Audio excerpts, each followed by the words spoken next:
you go to events and then people are like, oh, how many followers do you have? And if you don't meet a certain threshold, you're suddenly like not in the group. There is a lot of that in reality, but definitely the characters are a more extreme version. I'm Nathan Maharaj, and this is Kobo in Conversation. My guest is Liann Zhang, author of the new novel Julie Chan is Dead. In it, Julie Chan is in fact very much alive, but her estranged twin sister Chloe, a wildly successful social media influencer, has died. And it just so happens that Julie is, for just a moment, the only person in the world who knows Chloe is dead. So, she decides to pick up and start living Chloe's apparently fabulous life and let it be Julie Chan who gets carried out of Chloe's, need we say fabulous, apartment. Liann Zhang, welcome to Kobo. Thank you for having me here. Let's start with our title character. Can you tell me, who is Julie Chan? Yeah, well, Julie is one of two twins that were separated at birth. She gets adopted by her aunt and kind of lives a very sad, destitute life, working a dead-end job as a cashier. And she's kind of exposed to her sister, who's soared into success all the time through her phone.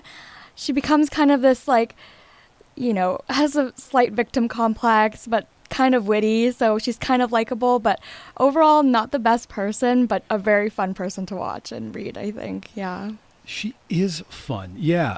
And her entry into Chloe's life is really interesting because it's as I read it, I think it's Chloe's phone that makes the first mistake. Is the first one to mistake one twin for the other. Yeah. I wonder, how did you read that vertiginous moment where Julie realizes that the world, you know, the math of the world might allow there to be a swap? Yeah, I mean, from the very first page, she gets accidentally recognized as her sister because her sister is a public figure, so people always mistaken her. And at first, it's a very upsetting thing for her because it triggers bad memories of this dumb video that her sister made one time to like reunite them. But at first she hates it, but then when she looks at the phone and she gets this opportunity to unlock her life, that hate becomes like opportunity almost. And she's kind of fueled forward by her upset emotions about her sister to like take her life. Like she feels very justified in that action at that moment. So it was just lots of fun. And I think I just remember, I don't have a twin, but I do the face ID all the time where I'm wearing like a face mask or something. And I don't know how like it can tell me apart from other people, but it somehow does identify me. And it's like, you know, it's so possible for a twin to accidentally unlock a phone and unlock the whole world. So yeah, that was kind of what happened there. Yeah. Well, even though Julie uses Chloe's face and identity, we do learn that, as you said, Chloe has used Julie too. This is not a the moral balance here isn't completely tipped. It's actually pretty even. It's pretty messy on both sides.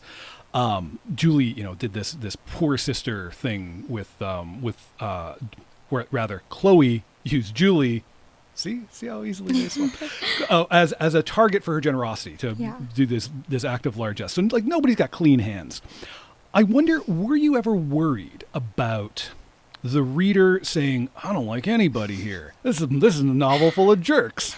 Or was it just too much fun to write, to even worry about that? I mean, at the time when I was writing, it wasn't a worry because I had a lot of fun with it. And it was about influencers. And specifically, there are great influencers in this world. It's not like they're all complete jerks and selfish. But the specific niche of influencers in the group that are featured in this book tend to be a little bit on the more dislikable side. And Julie is not an exception, unfortunately. I do kind of give her places of sympathy where maybe a reader will pity her or feel bad for her. And she does kind of have moments where she's like, oh, like maybe she's not that bad. But really, like all of her choices are awful choices. Like she doesn't, she makes very selfish decisions and it's never for some grander purpose. It's always just for her.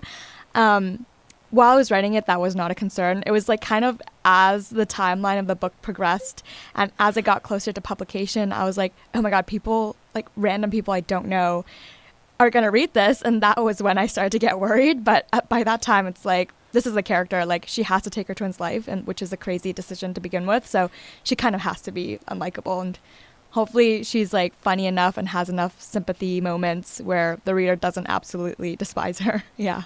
Oh yeah, no, for sure. Like I was, every time I wanted to judge Julie, I was reminded of, as like that opening scene where Chloe is, oh no, you know what?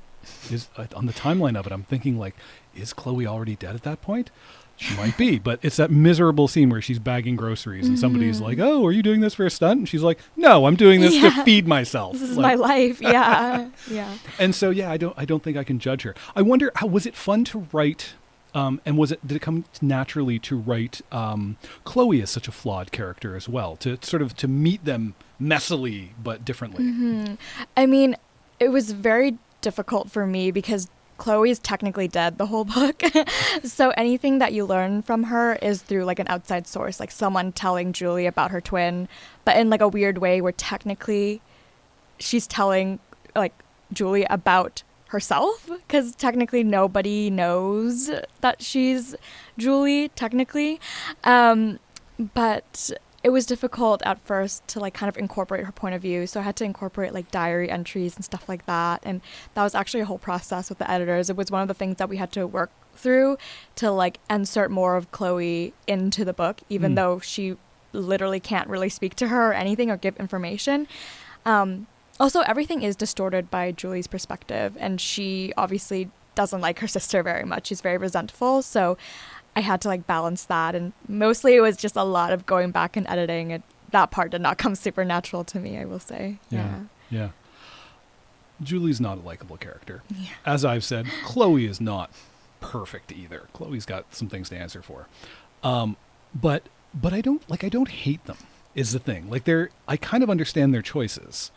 And it made me think of, I had a conversation with R.F. Kuang, the author of Yellowface, about unlikable characters as well, because she wrote a book in which, yeah, there's some like identity stealing stuff, but I think like the core similarity that I felt was like, oh, we are following a character who's making terrible choices. We're going to be 300 pages with this person who's just going to make us wince every time an opportunity to do the right thing shows up.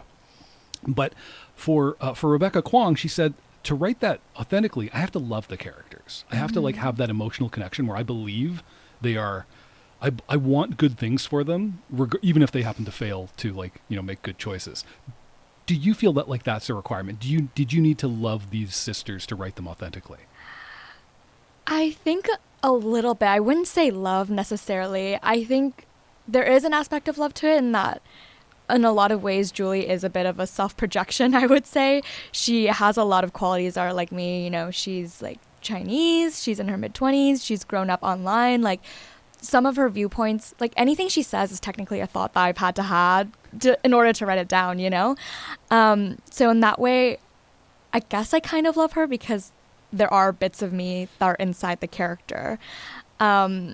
And yeah, in order to write a whole like 300-page book about it, you have to be fully invested in where she goes. But I think part of me, I just love the chaos of it all. And I like seeing things go a little bit topsy-turvy.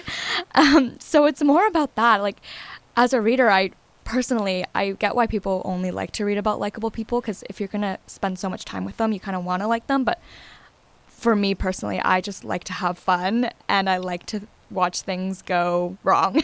So I think it's a little bit of both for me. Yeah. Well, I'm the same kind of reader. I just want to feel something. Exactly. I just want to feel, and if what I feel is annoyed and like cringy and uncomfortable, I'm in. Yeah. Like just get my meter to go up, and liking someone actually isn't usually that useful to me. Yeah, because sometimes I'm just like, they're too likable. Like, let them do something wrong. Give me some more flaws. Like, I don't know. It's like becomes less believable to me that they're so perfect. But a lot of this book, as you say, Julie is something of a projection. I think every writer does that. That's not the most dark confession.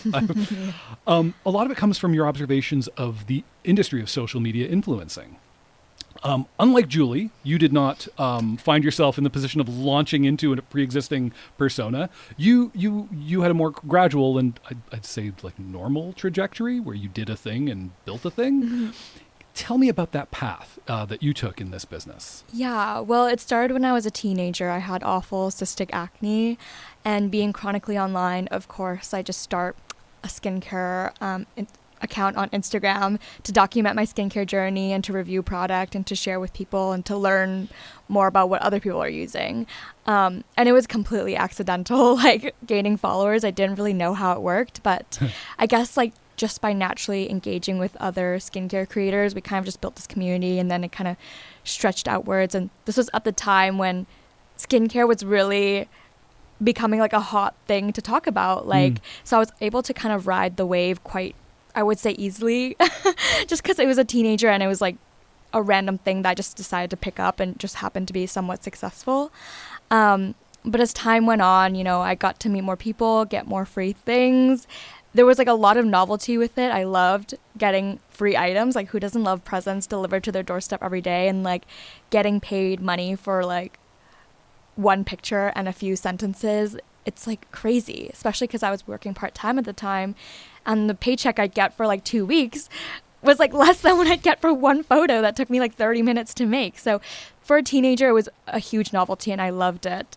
But as I got deeper into it and started to meet other people and talk to other people, I will say most of them were very, very nice. Like, I don't want to slander anybody, but of course, there's always going to be the people in the group chats that act very petty and privileged. And, I started to get shocked at like how they presented themselves on their feeds, very polished and put together, and how they would act just a button away in the chat messages. Like, it's a completely different person.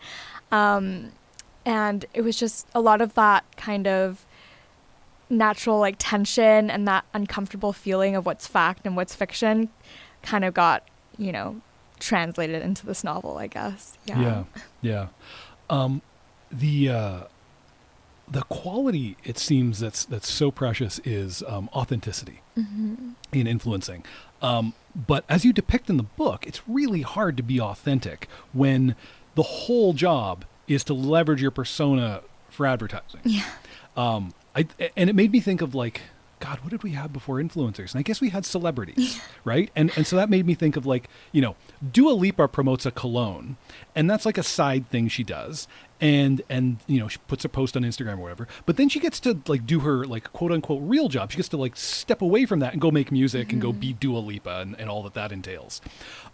With an influencer, it's all encompassing. There's, I guess you could read it as being, if you wanted to be disparaging, you would say it's insubstantial because it's all ads. But there's also a sympathetic view that it's a job that can't be escaped. It's this 24/7 job. Do you lean one way or the other, or is that a feeling you kind of depends on who you're talking to and what the day is? I think it's one of those things where clearly in the book, I think I take a very stance where I'm very nihilistic about it all. Being in that position, I just think after I'm going to confess, I've gotten sponsorships where they just give me copy and I just like put it out there with a photo, and I'm not necessarily lying. Like, if it burned my skin, I wouldn't post this glowing review about it. But I think even me, like, I fully acknowledge that there are moments where I lied just for, a monetary reward. Yeah. And then I would go onto my feed and see like other people posting this exact same thing that I had trusted. I trusted their reviews, and then I started to raise my own eyebrows, being like, okay, so most people are just lying about it. And I think it's a different space because you're right, like that's their entire job. But I wonder if it's even a necessary job. You know what I mean? Like, do we really need influencers in our world? Like, I think at first it was a very innocent thing because people weren't making money. It was like genuine, like recommendations that they happened to post online. But as time goes on and the social media space kind of becomes more and more monetized, I struggle to personally trust like online reviews in that space. Like I rarely trust like Instagram or TikTok influencers. I like do research in places where they're not really going to make money. Like, I say Reddit, but these days people are getting paid for Reddit reviews too. So it's kind of like, oh no, there's no safe space. But I think it's one of those things where you just have to take everything with a grain of salt. And really, these social media companies are not invested in authenticity at all. They're just invested in what generates more clicks and more retention. And, you know, I just, at this point in time, I really think like authenticity is something that we think about all the time, but is kind of useless to think about, because can you really be authentic online? Because everything you post is something that's strategic. Like, you're always aware that there's going to be an audience. So I don't know. I think it's a very difficult thing. I'm still not really sure how I think about it, but at my current state, I'm very critical and nihilistic about all of that, I would say. Yeah. And I want to note for the record, today, as we speak, it's a really sunny day. And on the way into the studio, we were talking about how nice it is to have a sunny day and how it just changes your attitude. So I just want everyone listening to just calibrate Liann's attitude to her cynical remarks, that this is the best we're going to get. Yeah, for sure. Yeah, I think I consume influencers these days more like reality TV stars, where I'm like, okay, this is like fun to see and like this is cute, but I'm not going to take them too seriously, you know. I just need to look away from the screen sometimes and just realize what they're trying to do. Like, their whole purpose is to sell you something. So yeah. When their parents died, when Julie and Chloe's parents died, their aunt took on Julie, but she didn't feel like she could take on Chloe. And so Chloe, as we begin to get to know what her situation was, she appears to be a very much wanted child. She seems to have this blessing of this adoptive family, to have been wanted so much. And Julie kind of feels like leftovers that the aunt kind of showed up and picked up off the warming counter. The aunt is really transactional, like entirely transactional in her care. I say care, quote unquote care for Julie. But that transactional underpinning to this relationship that's so important, because they were very young. They were little kids when they got moved into these other families, when their parents died. That the transactional underpinning, that tone of their relationship, it does feel kind of like Julie's been training since her parents died to be an influencer, because she's been dealing with a person with there hasn't been any love there. That's just been this transactionality. And what I wanted to ask you, since you've been an influencer, is, is a loving and supportive upbringing a hindrance or help in the business of social media influencing? That's interesting. I feel like for me personally, well, considering the fact that I stopped, I guess it was a hindrance. I did feel a lot of love from my mom, and it's like, then, I think for Julie specifically, she's kind of not able to tell when things are like superficial love versus real love, because I guess she didn't really feel like what it feels like to be loved for real. So when she gets like these comments and this support from her followers, it feels all very new and authentic to her, and I think she thinks that's like what she's been wanting her whole life, but she doesn't really realize how shallow it is, because she hasn't gotten a good sense of what like real love could feel like. And so even when she's kind of offered a time of real connection, there's a character like Iz or Isla, her nickname's Iz, and there could have been a genuine friendship there. Like, she wasn't able to like modulate herself to really realize like that could be a genuine connection. Instead, she's like kind of chasing this feeling that feels a lot bigger than it actually is, when in reality it's like very superficial. So I guess to answer your question, I think having real love probably is a hindrance to it, because then I'm able to stop and recognize like, oh, this is just like pixels on a screen. Like, I guess there is a real person behind it, but it's not nearly as powerful or impactful as like seeing someone in real life and like talking to them and connecting to them in a real way. Yeah, I guess that's what I think about it. Yeah. That's a hot take. Is Liann Zhang's mom's love ruined her influencing career? For real. Dang it. If only you were emptier inside. I know. I would have had millions of followers by now, for sure. Yeah. In that moment when Julie's face unlocks Chloe's phone. She's greeted with this barrage of notifications. And what she realizes is how many people are vying for Chloe's attention constantly. But she also sees, and it's just a fleeting glimpse, how few of them really know her. How vanishingly small the number of actual, like, personal messages there were from people who have some kind of intimate relationship with Chloe in that maelstrom. It felt ironic in this business where it's all about followers and connection, but it feels very lonely for Chloe in the middle of it. She just seemed really, really lonely. Is that like a typical take on the influencing reality, or is that sort of a dark warning for what it can turn into? I think it's definitely more of a warning. I think, like, specifically for Chloe's character, she kind of, at the beginning, before she dies, like, obviously she's not able to tell you, but Julie kind of learns that she was in this dark place. You know, she blocked a lot of people that were her quote-unquote friends, and she was taking a supposed break from social media, so clearly something was wrong. And you kind of later learn in the book what happened and what kind of inspired that. But to me, it's kind of like it's a demonstration of, like, the most extreme side of the internet, when every person you've collected is fake and, like, wasn't really in it for true friendship. I think in reality, you know, I grew up online, so I can say that I've made plenty of friends from online. Mm. That being said, I think the only ones that have really lasted are the ones that we've stepped out of the online world and we've, like, tried to connect in real life, because otherwise it's like the only connection you have is, again, like, some wires, some, like, Ethernet cables, and, like, a few pixels, you know? It's like, technically, yeah, you could really get to know somebody, but you really have no idea what's behind the screen. Like, they could be catfishing you the whole time, you know? They could be lying.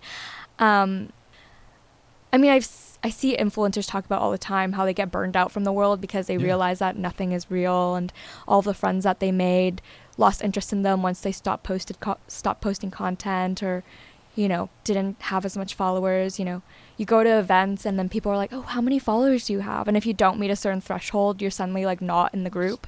And you're, like, not relevant. So there is a lot of that in reality, but definitely the characters are a more extreme version of that reality. Well, as you talk about real life relationships, it does make me think of the interactions that these characters, the Belladonnas, this is a group of influencers gathered under alpha influencer Bella Marie, who apparently has been in the game basically as long as the game has existed, it seems. And she has gathered this group together, and a lot of the way they interact in real life feels like they're doing online in person. Yeah. And it just came to me as you were describing that, because I was thinking, oh yeah, the difference between a completely online relationship and in person is when we know people in person, sometimes we spend time with people silently, wordlessly. Mm-hmm. We don't have to, it doesn't have to be filled with content. Mm-hmm. But these people, they don't do silent intimacy. They do content rich intimacy. Yeah, I mean, a lot of how they talk and interact with each other was directly inspired by, you know, Instagram comments. Like, sometimes you look at, like, a photo and then everyone's kind of saying the same thing, and everybody kind of just blends together, and it, you know, it feels like very dizzying almost. And even when they're in real life, like you said, it still kind of feels like the same thing for Julie when she's kind of in the middle of it. So that was very intentional, and it was fun to write. So yeah. When I spoke with Kylie Reed about her new book, her latest book, Come and Get It, one of the things that she said she really loved to find in art and to include in her own writing is hard values about money. Like, not characters saying, oh, that's expensive. Characters saying, that's $87? That's ridiculous. And Julie learns very early on, I think probably in a way that, as you described, when you learned, you know, what influencing pays by the hour versus, you know, toiling in retail or whatever. She learns Chloe earned $45,000 through a few posts over a couple of weeks. She learns that Chloe's YouTube channel netted her $57,000 over 20 million views. Tell me about including these particular details? I mean, I thought it was necessary, A, for her fuel to kind of resent her sister so much that she decides that, I'm going to take her life and it's going to be a good decision. Like, I deserve it. And also, I think definitely when I was in it, I was very surprised at how much money you can make from like I don't want to say it's a stupid photo, but in reality, it's just a photo and like a sentence, you know? It's like, it feels kind of mind-boggling. I mean, I guess it's just like a new version of traditional advertising. So instead of a magazine, you'd put it on social media and that's where the money goes. But I think everybody kind of has a fascination with how much these influencers actually make, you know? And like, technically nobody really knows for sure. Like, you could definitely throw estimates around, and especially like on YouTube, the creators are tiered based on like how family friendly they are and like how premium ads can be delivered. Like some, you know, they're not going to get like a Ferrari ad, like, or a Hasbro ad, you know, they're going to get like something more small and like it's not as much money. But it is a very lucrative business. And it's the reason why I feel like it's very rare to see someone not quit their jobs to become influencers when they have a chance, because you do make a lot of money. And compared to like how much work you put in, like, I feel like influencers get very defensive, but I feel like it's a lot. You get a lot for how much work you're putting in reality, you know? And I think having those specific numbers kind of really drives the point across, especially like in today's day and age where it feels like we're all in economic collapse. It's like, oh God, and these influencers just casually flaunting their advertisements, all of their money, like that's how much they're making versus like the regular person that is working like a regular job, like, and they're working so hard and, you know, they're getting like microscopic levels in comparison. So yeah. What I thought was so interesting was the values were big enough that anybody would go, oh wow, for just a photo? Like, that sounds amazing. Mm-hmm. I'll take some photos. Please give me $45,000. Mm-hmm. But it wasn't like, do this and you can quit working forever. Mm-hmm. It was very clear that this is a different treadmill to get on. This is not the end of labor for you. This is not the way to Easy Street. This is just a way to get a better return on your labor invested, but you will have to keep laboring. This isn't deliverance from labor. Which brings me to the other point I wanted to bring up was this is so much a novel about work. So much about work. Is that something you enjoy reading about or writing about? Was it fun to get into the details of 8 hours to produce the 30-minute cut of an unboxing video or something? I think it's one of those things where I think it's fun when it's just sprinkled in. I don't think I could read a whole book about it. That's why halfway through it gets kind of, that's kind of tossed aside, But, the unboxing videos, we're kind of inspired by my own time unboxing things. And I just remembered, it's so great to get free things. But one time I was away for a week, and then I came back to all of these packages, and I got a friend to help me, and we spent an hour together unboxing things. And I didn't have millions of followers. I only had 20,000 at the time, and yet it took so much time. And then I would take a photo and upload it onto my story, and it felt so funny to me, because I remember complaining to my friend, being oh my God, this is taking forever. But really, it's I'm opening presents. I'm opening free things. Why am I complaining? So it was more that aspect that I wanted to explore, because it's, it feels weird to watch someone complain and go over getting free things and getting presents, because most people would be so happy to have 8 hours to open free items, Yeah. Yeah. But it does put that twist on it, right? It's that devilish thing of oh, you like free stuff, eh? Well, here I'm going to pack your room with free stuff, and you have to unpack it and take photos, and your free stuff is now your work. It's your homework. Yeah, definitely. But I would prefer free stuff as my homework to any other homework ever. So I think it's it's a privilege to complain about that type of stuff. Well, okay, so speaking of behind the scenes nuts and bolts of influencing, I have to know whether this method by which Julie, as Chloe, the way she has to RSVP to this island getaway, on this mysterious island that Bella Marie owns and takes the Belladonnas to, and she has to do it through this visual language. She's got the invitation, and it has to show up in a photo, but she's got to be like low key about it because it's not an unboxing video. It's just got to be there somewhere. It made me nuts because I thought, oh, I would screw this up if I was involved at all. If I was taking the photo, I would fail to put it in a place where anyone would see it. And if I was responsible for finding it, I would not see it in someone's photo and I would not get their RSVP. Is this a real thing? Do people really do this?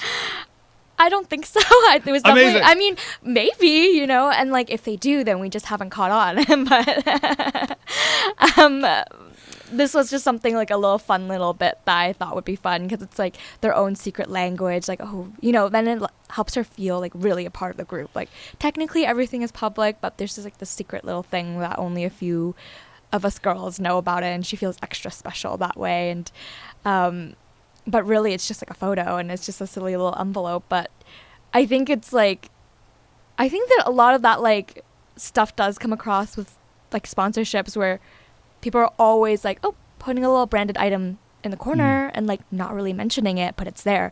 And like you see it, but you don't really process it as like a consumer. But eventually you see it so often that it kind of just like subliminally works your way into your brain.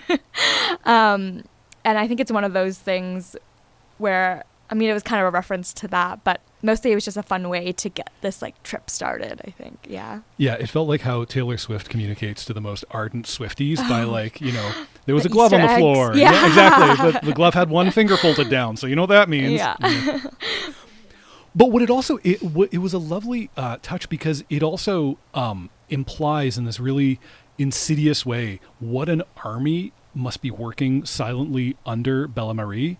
Because surely she's not sitting there looking at everybody's feed, identifying it. But like you, without even sketching it out, I got this vision of like, oh, well, obviously she's got like a control room full of people watching everyone's feeds, and everyone's got the 4K 32-inch monitor to make sure they get every detail, which just makes it scarier. Yeah. So the Belladonnas, as I've been talking about the Belladonnas, this is a group Chloe belongs to. Julie ends up belonging to it. They start to factor in a big way at this, like there's a break point in the book where the book kind of like shifts gears. It becomes a different animal, if I can mix my metaphors. I've heard it compared to like, the book turns into like Yellow Jackets, the Showtime mystery thriller series. You had a great satire going, and then you threw it into this mystery thriller space. Was that the most obvious thing to you to do as a writer, or like where did that come from? Why make this chimera, this twisted animal? It was from the beginning. That's kind of how I wanted to go. Like the ending was very clear to me as I started, and the trip they go on was very inspired by like. They don't do it very often anymore because I think brands started to realize how tone deaf it was in this day and age. But there used to be a lot of influencer brand trips where influencers were sent to private islands or resorts and these like fantastic thousands of dollar getaways just to advertise like a new product or a new makeup product.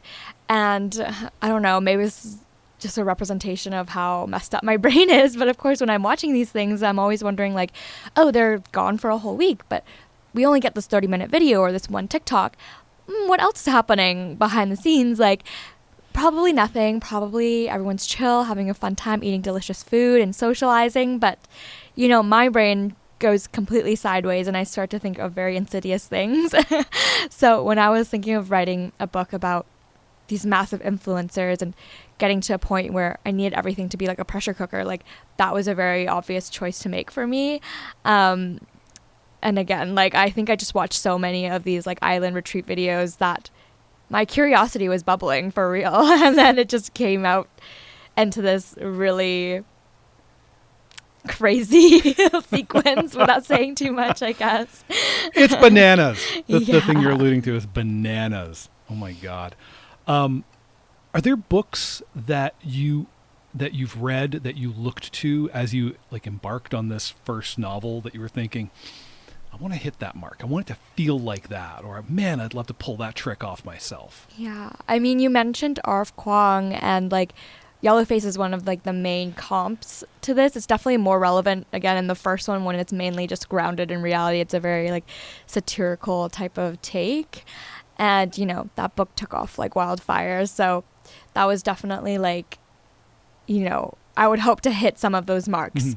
But in the second half, you know, a lot of like Bunny, I'm a huge fan of that, and I'm a huge Mona Awad. Yes, and I just love like weird horror stuff. And so that was where I mostly wanted the book to go, and I wanted people to feel a little bit uncomfortable, and so that was like a great inspiration there as well. Yeah, well, you made me feel a lot uncomfortable. Yay. Liann, thank you so much for joining us. Thank you so much for having me. I have been speaking with Liann Zhang, author of Julie Chan is Dead.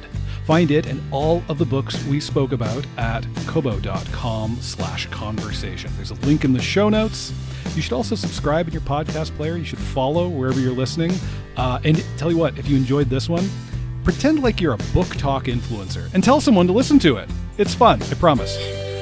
Kobo in Conversation is produced and hosted this time around by me, Nathan Maharaj. Thank you so much for listening.